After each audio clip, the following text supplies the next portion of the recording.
2050 trapianti di rene e pancreas, tanti gli interventi effettuati all'ospedale di Padova dal 1988 ad oggi, portando il nosocomio e l'equipe della Città del Santo in cima alla classifica degli ospedali d'Italia, così come il primato per i trapianti di rene da donatore vivente che tocca quota 50. Certo, in questi anni sono stati compiuti passi da gigante nella ricerca e nel trattamento degli interventi e l'azienda ospedaliera ne è una conferma. Quando abbiamo iniziato molte cose sono cambiate.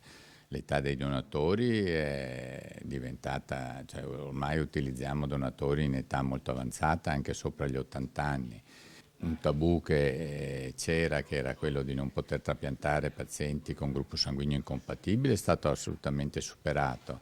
Quindi il trapianto da vivente, che soprattutto in Italia era poco utilizzato, sta crescendo sempre di più. Ora resta la questione calda delle liste d'attesa. Ad oggi sono 363 i pazienti in attesa di trapianto, 178 dal Veneto, 185 da fuori regione. Il tempo di attesa sul trapianto, come per gli interventi chirurgici, io credo che sia un tema che è molto più vero che non per le liste d'attesa per una visita specialistica.